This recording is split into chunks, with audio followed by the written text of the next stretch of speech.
Madame, Monsieur, bonjour. C'est avec joie que je vous retrouve aujourd'hui pour une nouvelle étude, le prophète tourmenté. C'est la 12e étude de ce trimestre. Mon binôme aujourd'hui, c'est le pasteur Joël Go. Bonjour, pasteur. Marthe. Et merci d'avoir accepté notre invitation. Merci pour l'invitation.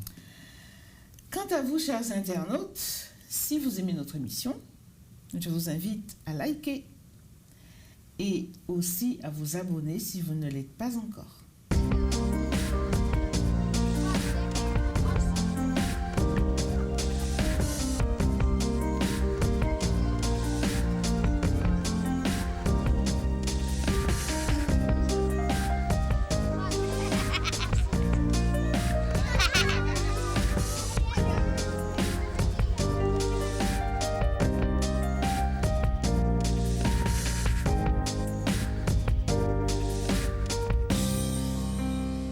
Bien, prions ensemble. Notre Père, notre Dieu, nous te remercions de nous permettre d'ouvrir ta parole et de l'étudier. Permets que ton Esprit Saint nous guide, nous éclaire et nous aide à mieux comprendre, Seigneur, ce témoignage de ce prophète Jonas. Nous t'en prions dans le nom de Jésus. Amen. Oui, nous étudions cette semaine le prophète Jonas, dont l'histoire est quelque peu intrigante. En effet. Voilà un prophète à qui Dieu donne un ordre précis. Va à Ninive et crie contre elle, car sa méchanceté est montée jusqu'à moi, déclare Dieu. Or, que fait Jonas? Il prend un bateau pour aller à Tarsis, une destination totalement opposée à Ninive, pour s'enfuir loin de la face de l'Éternel. Alors, pasteur Go, est-ce qu'on peut s'enfuir loin de la face de l'Éternel? Chose difficile. Dieu est Dieu omniscient, omnipotent, omniprésent, immuable. Dieu est partout, Dieu est en tout, en quelque sorte. Alors le prophète Jonas, en tant que prophète, son nom qui signifie colombe, nom de Jonas. Donc nous savons la portée d'une colombe, comment on définit cela.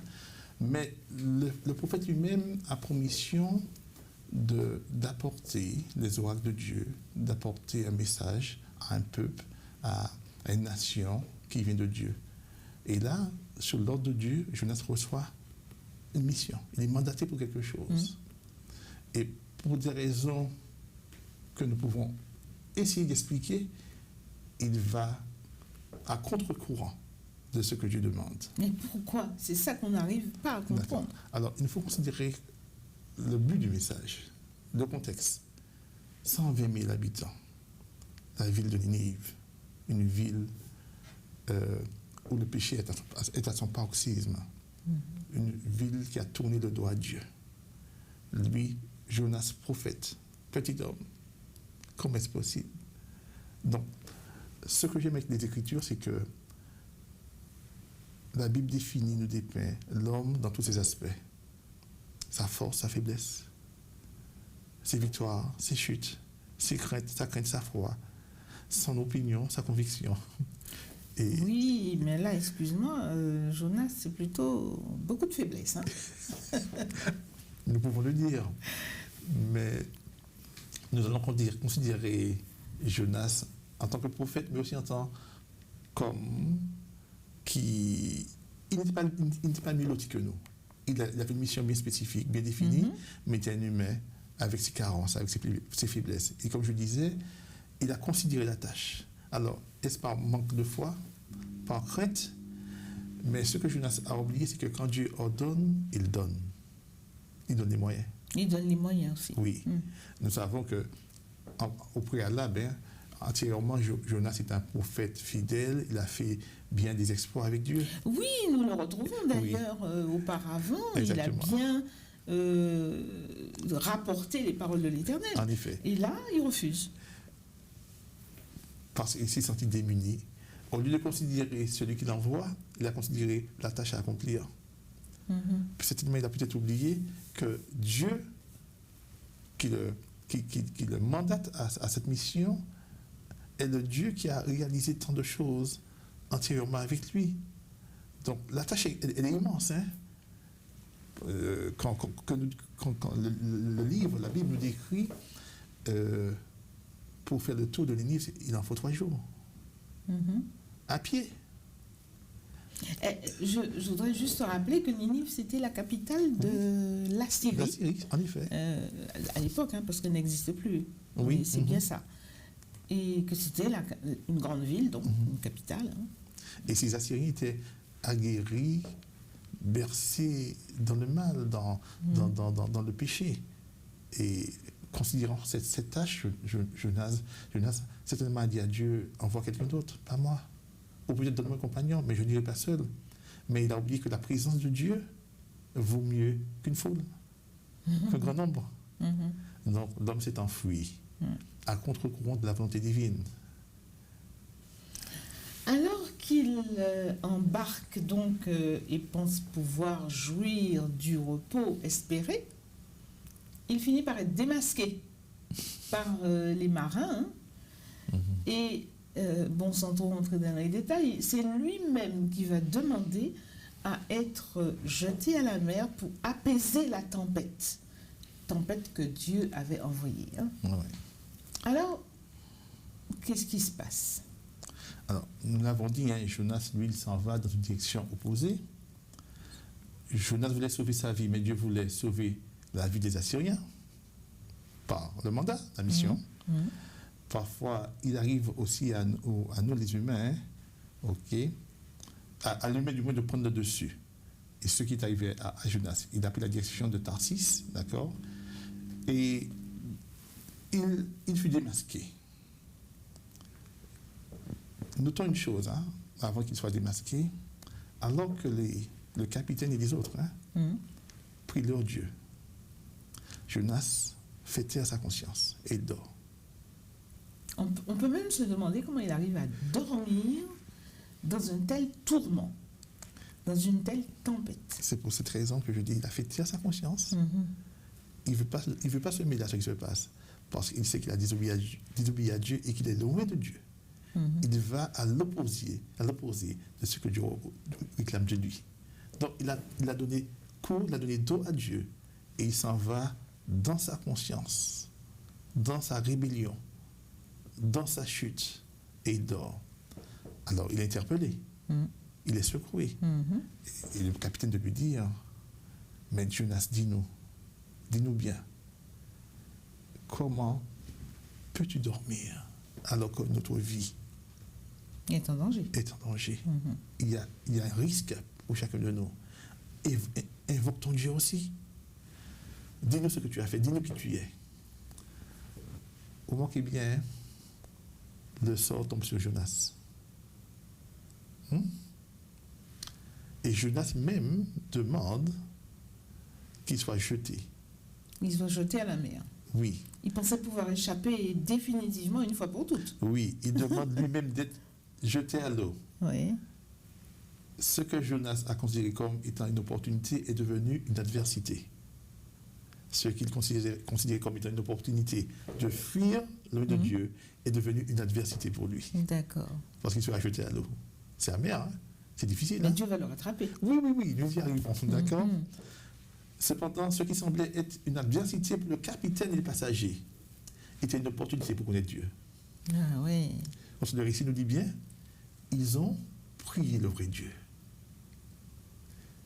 Ils ont prié le vrai Dieu, le Dieu de Jonas. Extraordinaire, n'est-ce pas? Et, alors parfois nous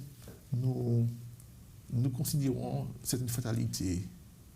Je voudrais vous dire que Dieu nous rejoint là où nous sommes. Ce qui nous semble être une adversité, pour Dieu, ça peut être une opportunité de le connaître, d'être sauvé. Et ce qui s'est passé c'est là où je vois la grandeur de Dieu fidèle, de Dieu bienveillant. De par cette rébellion, Dieu sauve d'autres personnes. J'ai voulu le souligner aussi. Ce qui est surprenant, c'est que c'est la paix de Jonas en pleine tempête. Tout le monde est en effroi et lui, il dort. Tous invoquent leur Dieu, sauf Jonas. Et pourtant, sa vie est risquée. Alors, dirons-nous que Jonas aurait pu menacer les flots et les vents et faire taire la tempête, puisqu'il était prophète. Il pouvait opérer un miracle aussi. Oui, de la part de Dieu, bien Oui. sûr. Mais il ils sont pas n'était pas en position de le faire. Merci. Parce qu'il s'est éloigné de la puissance divine. D'accord. Donc, il savait ce qu'il faisait. Mais alors, Dieu va envoyer un grand poisson qui va avaler Jonas. Alors, il y a certains qui croient que c'est une baleine. Enfin, bref, je vais passer sur les détails. De toute façon, Dieu fait un miracle. Oui. Et on ne peut que accepter par la foi ce miracle. Mais alors, ma question est, Jonas va passer 3 jours Oui. et 3 nuits dans le ventre de ce gros poisson. Faut-il que l'humain soit isolé, qu'il sorte de son environnement naturel pour se repentir et venir à Dieu? Parce que c'est ça que Jonas va faire. Ouais. Alors, notons bien que Jonas remet son sort au tirage au sort. Oui. Même pas à Dieu. Parce qu'ils ont tiré au sort pour savoir d'où venait le mal, Ouais, le malheur, quoi. D'accord? Alors, je dirais, chaque personne, chacun de nous, nous avons une approche, une relation différente, une perception différente que les autres. Pour certaines personnes, pour certains chrétiens, certains croyants, ok, il est nécessaire qu'ils passent, en fait, tous les croyants en général passent par ce qu'on appelle l'épreuve de la foi. L'épreuve de la foi, l'épreuve du feu, en quelque sorte. Mais Jonas, de par sa rébellion, ok, va toucher le fond, le plus profond de l'océan. D'accord? Et là, dans la pénombre, disons, du poisson, qu'est-ce qu'il fait? Il interpelle Dieu. Il crie à Dieu. Sa foi rejaillit alors qu'il est désespéré. Il est sans secours. Mais il réalise sa situation au plus profond de sa situation.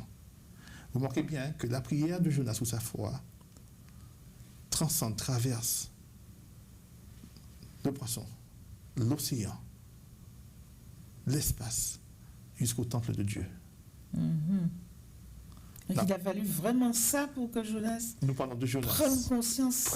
Mais il arrive aussi que pour beaucoup d'entre nous, ok, nous sommes si bornés, si fermés, et nous complaisons dans une situation, pensant que nous sommes sur la bonne voie, que nous avons raison, et qu'il est nécessaire que Dieu nous permette de toucher le fond, le bas-fond, pour pouvoir réagir.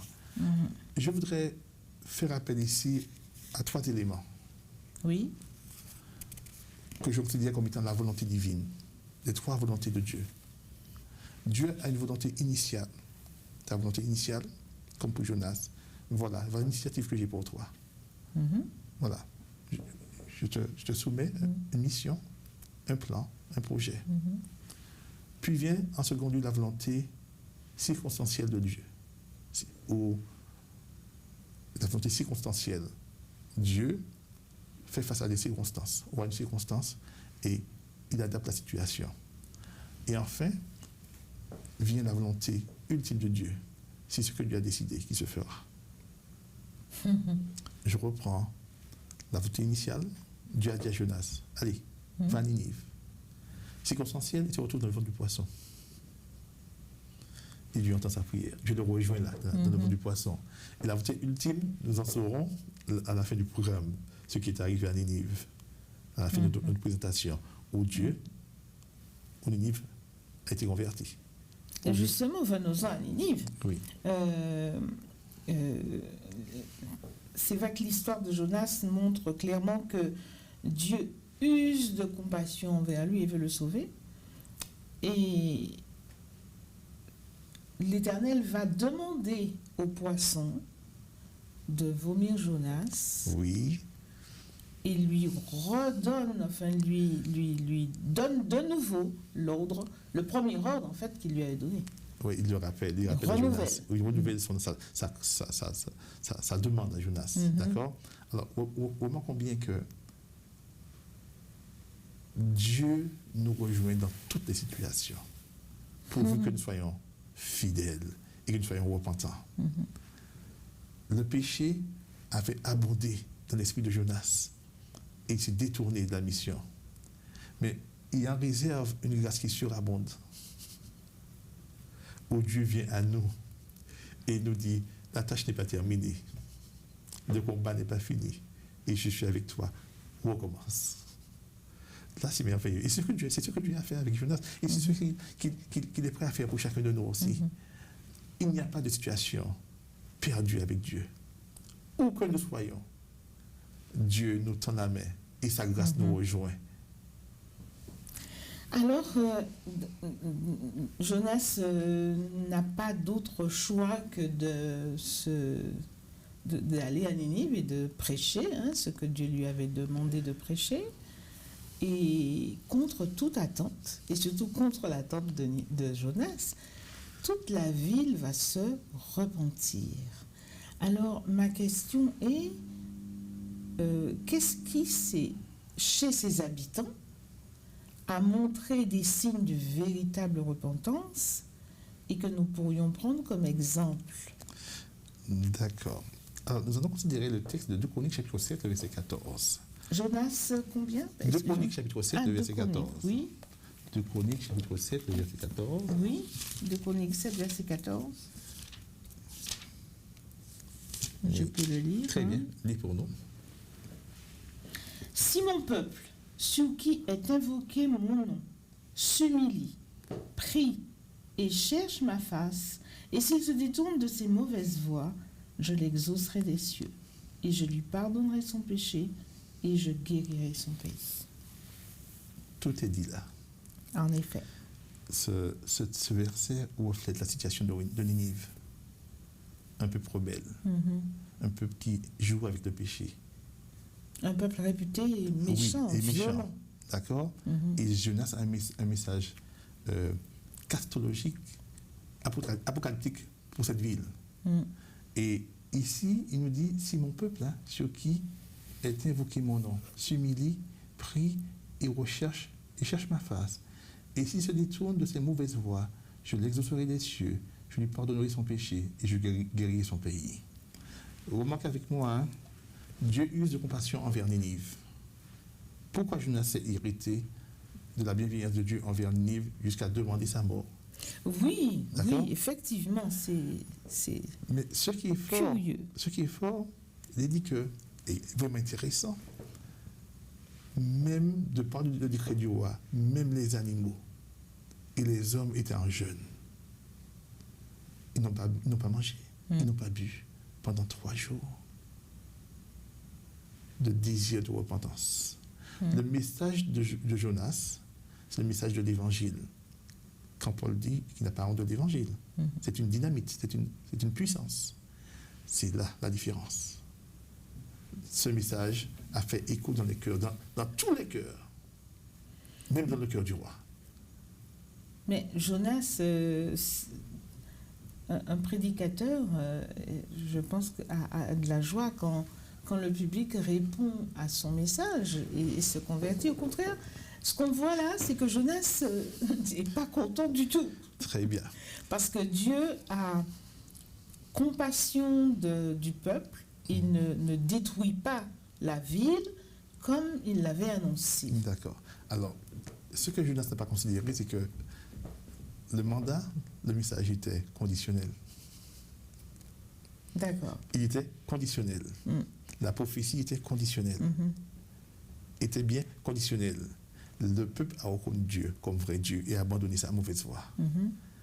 Comment Dieu pourrait-il détruire cette ville qui s'est repentie? Et notons bien, Jonas a considéré sa mission à lui, à savoir, dans 40 jours, vous serez détruits.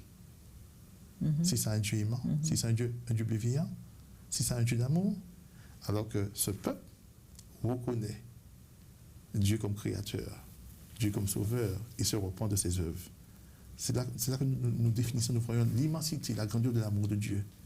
Quel que soit notre souillure, notre état, Dieu nous tend la main. Et si nous acceptons, nous sommes sauvés. En fait, Jonas voulait, si je traduis bien, Oui. Jonas voulait que réellement la ville soit détruite. Oui, mais ce que Jonas a oublié, c'est qu'il y a 3 types de prophéties. Il y a une prophétie, la prophétie immédiate, où Dieu parle, ça existe, ça se réalise sur le fait. Oui. La prophétie conditionnelle, okay, la prophétie typicale qui se répète au fil des siècles, des mois, des années. Mais là, ici, il a considéré seulement la prophétie immédiate. D'accord. C'est-à-dire que Dieu a parlé, il va exécuter. Oui. Et pourtant, il était conditionnel. Puisque Jonas devait publier les oracles de Dieu dans la ville. Il y a un danger à venir. Oui. Repentez-vous. Oui. Et Dieu repent. Alors, souvent, il nous arrive, je dois le dire, que nous pensons pour Dieu. Et il nous arrive de dire, ah, si j'étais Dieu, j'aurais... Il nous arrive à le dire tous. Mais laissons Dieu être Dieu. Laissons Dieu dans sa sphère divine. Restons à notre place. Voilà. Et c'est sûr que Jonas a voulu être Dieu en exécutant cette prophétie. Mais Dieu n'est pas venu pour perdre, il est venu pour sauver. Mais est-ce que Jonas, donc, n'avait pas peur, ne craignait pas qu'on ne le prenne pour un faux prophète? En effet. Puisque ce qu'il a annoncé n'est pas arrivé. Oui, donc c'est un peu la honte pour lui. Oui, il se sent un peu embarrassé parce que il a fait... Dès le premier jour... de l'orgueil. Nous dirons cela. Il a fait et il était déterminé parce que Dieu a dit dans ses oracles que ce peuple sera détruit dans 40 jours. Mais jamais il a pensé que ce peuple pourrait se repentir. Parce que vu le degré, le degré du péché, de l'abomination qui existait, il n'était pas question que ce peuple change. Mais ça, c'est la vue humaine. C'est pourquoi l'homme regarde à quoi? À ce qui nous frappe, ce qui frappe les yeux. Nous considérons ce qui est devant nous. Mais Dieu voit plus loin que ça. Dieu voit le cœur. Et Dieu fait avec ce que l'homme ne voit pas. C'est ce qu'il y a de merveilleux. D'accord. Et ce que Dieu voit est intérieur. Ce que l'homme voit est extérieur. Donc, on pourrait comprendre Jonas, mais Jonas n'est pas Dieu. Le mandat de Jonas s'est limité à son humanité. Mais il n'a pas considéré vraiment les oracles de Dieu. C'est-à-dire le message de Dieu dépend de Dieu. Le message n'était pas de Jonas.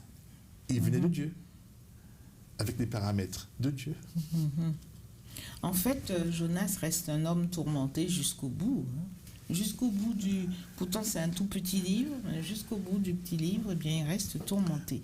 Mais est-ce qu'il n'avait pas autant besoin de salut que les Ninivites? Merci pour cette pensée. En tant que prophète, nous restons des hommes aussi. Il avait besoin de connaître et de découvrir la grandeur, l'amour de Dieu et sa dépendance de Dieu. Il avait besoin de grandir en Dieu et avec Dieu. Parce qu'il était prophète, il recevait du Seigneur des messages, des oracles, c'est vrai. Il devait publier ce que Dieu lui disait, mais il était quand même homme avec ses propensions, avec ses tendances. Et parfois, en tant qu'humain, on s'appuie sur ça, quoi. On se laisse limiter à ce que nous pensons, à ce que nous voyons. Mais Jonas avait besoin de faire confiance totale à Dieu. Une certaine confiance dans tous les aspects de sa vie. Et se dire, le fin mot, l'ultime mot vient de Dieu, mais pas de l'homme. Donc, et je veux croire qu'à travers sa première expérience du poisson, et là encore, face au repentir de la ville de Ninive, il a pu apprendre à laisser Dieu être Dieu. Et qu'il doit dépendre de Dieu, mais pas de ce qu'il voit, de ce qu'il pense, mais de Dieu. Alors venons-en à nous maintenant. Quelquefois, nos préjugés envers autrui, ou nos peurs, nous empêchent de témoigner ou d'annoncer l'Évangile. Quel message, toi, pasteur, tu pourrais adresser à ceux qui sont dans ce cas? Très bien. Je crois que tous nous faisons face à cette situation. Parfois nous hésitons. Nous disons, bon, c'est une certaine noblesse, on ne veut pas frapper à cette porte. Nous classifions parfois. Sommes-nous vraiment dirigés par l'Esprit? Jean 3,16 déclare, car Dieu a tant aimé le monde, afin que quiconque croit en lui ne périsse point, mais qu'il ait la vie éternelle.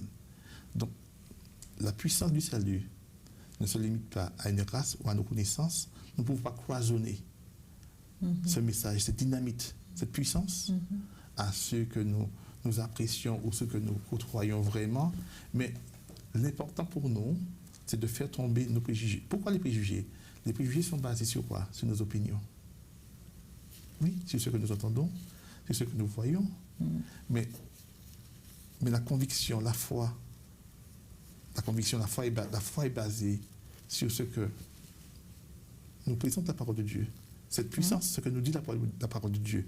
Donc, nous ne pouvons pas nous cantonner, nous limiter à une sphère qui nous plaît, qui nous arrange, alors que l'évangile, c'est l'évangile éternel, l'évangile du salut pour tous les humains. Quand nous considérons tout ce qui est extérieur, nous faisons surgir les préjugés, et ce qui est extérieur, je me répète, tout cela vient de nos opinions, de ce que nous entendons et autres. Mais quand nous considérons ce qui est intérieur, qui est notre foi, notre conviction, il n'y a plus de barrière. Il n'y a plus de limite. Parce que nous ne savons pas, nous ignorons les faits ou les effets de ce que nous avons déposé, nous avons dit, nous avons partagé. Dieu s'en charge par la suite. Dieu ne nous a pas mandaté, Dieu n'a pas mandaté Jonas à convertir le peuple. Dieu a dit à Jonas, va, publie. Et par mon esprit, j'agirai. Il en est de même pour nous. Dieu ne demande à aucun humain de convertir quiconque. Paul disait, je ne suis pas venu pour baptiser, mais pour proclamer la vérité. Et puisque c'est une puissance, la puissance agit d'une manière ou d'une autre. Eh bien, merci, Pasteur Go, pour ces encouragements, mais surtout pour ces explications à propos de ce prophète récalcitrant. J'espère que, en tout cas, chers internautes, que l'histoire de Jonas vous a donné à réfléchir. Pour ma part, je retiens que Dieu use de patience envers les hommes et veut les sauver. Oui. Et non en raison de leur appartenance ou à un pays ou à une classe sociale, mais tout simplement parce que Dieu, il est Père de tous. Nous sommes ses créatures, oui, et qu'il nous aime. Et qu'il vous aime aussi, vous, internautes. Très bien. Alors, je vous souhaite une bonne semaine et puis tenez bon. À bientôt. Et merci, Pasteur. Je te remercie. Au revoir. Bonne semaine à chacun de vous. Dieu vous bénisse.